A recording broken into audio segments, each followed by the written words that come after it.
Mesdames et messieurs,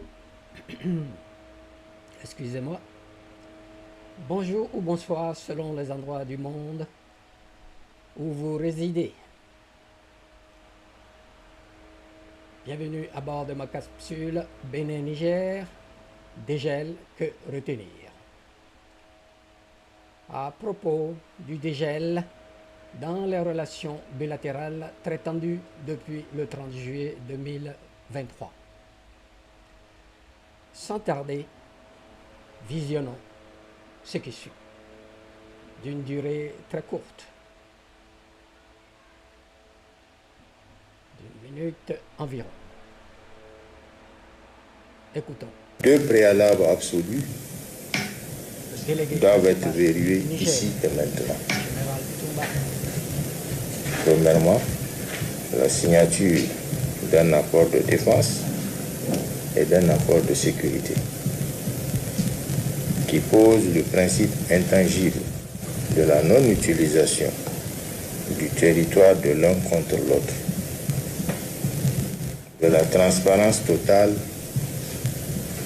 sur les dispositifs étrangers stationnés à proximité de notre frontière commune.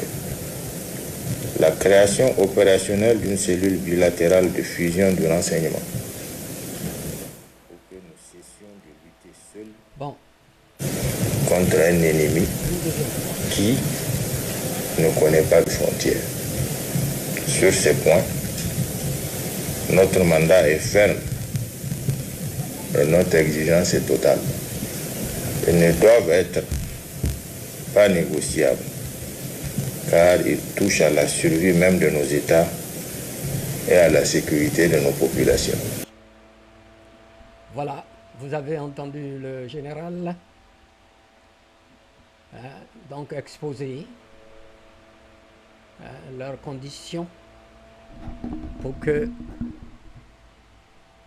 le dégel soit total. Et comme toujours, je me pose quelques petites questions et réflexions que je partage avec vous. Si les préalables nigériens sont retenus, quels seront leurs impacts positifs sur la relation Bénin-Niger? À quel arrangement, aménagement devra procéder le Bénin? Ma deuxième question, quelles sont les marges de manœuvre de la partie béninoise dans cette négociation bilatérale à pratiquement le dos au mur? Mes réflexions. Impact positif, si retenu, et aménagement pour le Bénin. La réouverture de la frontière dynamiserait le commerce, donc reprise des échanges économiques bloqués depuis 2023. Donc relancerait les flux portuaires via Cotonou pour le Niger, pour le désenclavement, et renforcerait la coopération sécuritaire contre un ennemi commun, c'est-à-dire les terroristes, sans frontières. Sans frontières. Cela stabiliserait la région, réduirait les tensions et favoriserait l'intégration sous-régionale. Le Bénin devrait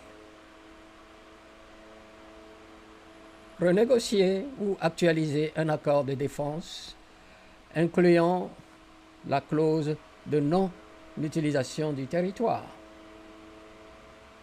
accepter une transparence accrue, visite, des échanges d'informations sur les présences étrangères près de la frontière ou pas,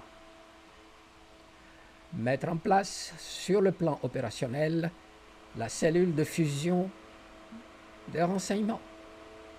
Cela impliquerait un ajustement de sa posture vis-à-vis de partenaires comme la France, qui est là pour l'appui des forces spéciales observées en 2025-26, sans rupture complète, mais avec davantage de prudence pour éviter de compromettre la confiance nigérienne. Marge de manœuvre du Bénin. Le Bénin dispose de leviers. Il peut négocier la formulation exacte des accords pour préserver sa souveraineté et ses partenariats existants. Par exemple, limiter la transparence à la zone frontière, insister sur une réciprocité totale. Le nouveau président, Romuald Wadani, a initié le dégel en juin 2026, montrant une volonté de normalisation. Ces marges de manœuvre sont toutefois limitées par la fermeté nigérienne sur les non négociables, sécuritaires, j'ajoute. Un refus clair et net risquerait de prolonger le blocus économique coûteux pour les deux pays, bien sûr. La voie pragmatique semble être un accord équilibré avec des mécanismes de vérification conjoints, déjà en discussion via des comités d'experts. Ces évolutions reflètent un rééquilibrage vers plus de souveraineté dans les relations bilatérales ouest-africaines, tout en répondant aux impératifs sécuritaires et économiques. Passé en première page, quelle est la situation en 2026, en juillet 2026? Les deux pays ont travaillé sur de nouveaux accords via un comité d'experts réuni à Cotonou les 20 et 21 juin. Alors, les experts ont finalisé 3 projets d'accord: défense, sécurité, facilitation du transit, règlement de contentieux. Exemple, les 50 milliards de marchandises pourries réclamées par la Chambre de commerce du Niger, etc. Le Bénin, certainement de son côté. Leur ratification par les 2 chefs d'État, Tiani et Wadani, conditionne la réouverture effective de la frontière. Ces textes visent une coopération mutuelle renforcée tout en protégeant la souveraineté de chacun. Quels sont les enjeux? Pour le Bénin, il s'agit de concilier les exigences nigériennes réalistes avec ses partenaires, dont la France et les États-Unis particulièrement. Pour le Niger, c'est une garantie sécuritaire dans un contexte de tensions régionales et de présence de 10 djihadistes affiliés à Al-Qaïda. Les négociations progressent. Ces accords marquent une tentative de normalisation après 3 ans de crise, ce qui est une bonne chose. Quoi de plus à savoir sur les clauses de non-utilisation du territoire? L'un ou l'autre. Dans le cadre des négociations Niger-Bénin 2026, quel est le contenu et portée de la clause principale que je viens de répéter? Cette clause qualifiée de principe intangible par les autorités nigériennes stipule que le territoire de l'un ne sera pas utilisé contre l'autre. Raisonnable? Je pense que oui. Elle figure au cœur de l'accord de défense et de sécurité exigé par Niamey pour rouvrir la frontière. L'interdiction explicite d'héberger des forces étrangères des bases ou des opérations qui pourraient servir à des actions hostiles, de déstabilisation ou d'agression contre le voisin.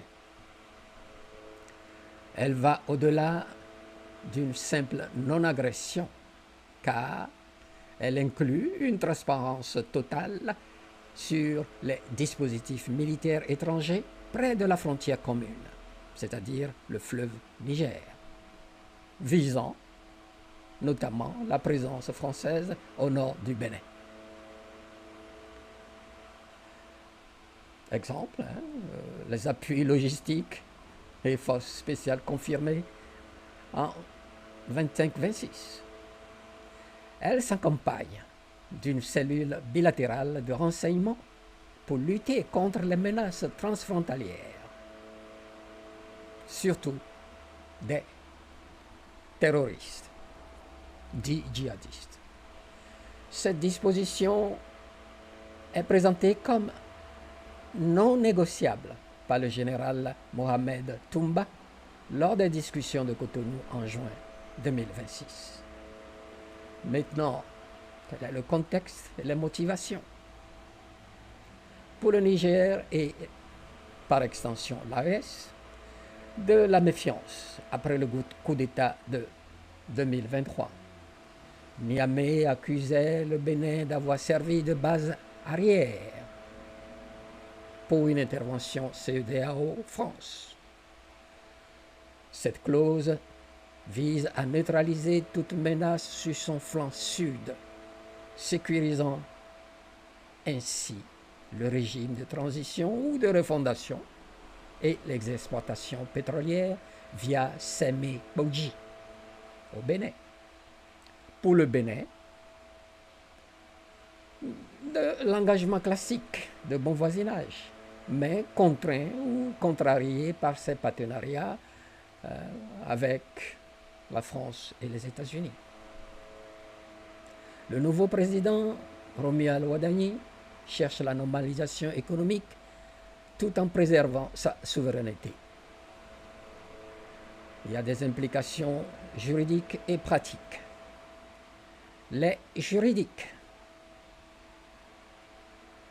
cela crée une obligation mutuelle contraignante, potentiellement vérifiable via des mécanismes bilatéraux, visites, échange d'informations. En cas de violation, elle pourrait ouvrir la voie à des recours diplomatiques, voire devant des instances régionales, CEDEAO, AES, Cour de justice de l'Union africaine. Elle renforce le cadre bilatéral par rapport aux accords multilatéraux antérieurs dénoncés. Exemple, accord de 2022 sous Bazoum, qui a été déchu. Les pratiques. Transparence. Le Bénin devra probablement limiter ou notifier les activités étrangères près de la frontière. Exemple, réduction visible des présences ou accords spécifiques. Mise en œuvre, nécessité des protocoles d'application, les commissions mixtes, audits conjoints, pour éviter toute ambiguïté. Et puis, il y a de la souplesse dans cela.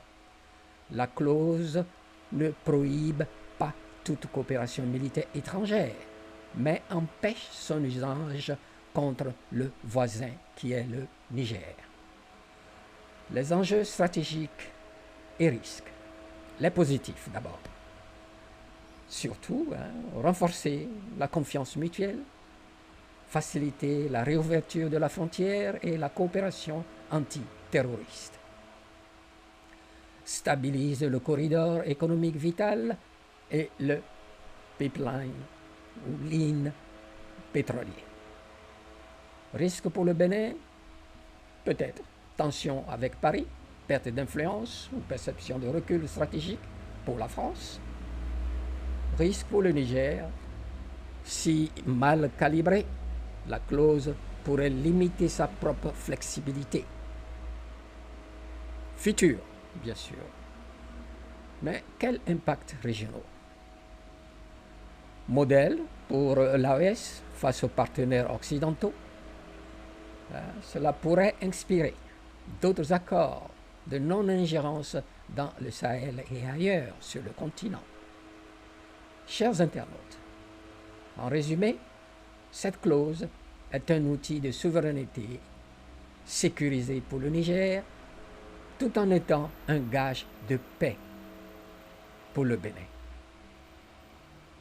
Son adoption marquerait un tournant pragmatique en priorisant les intérêts bilatéraux sur les alignements externes.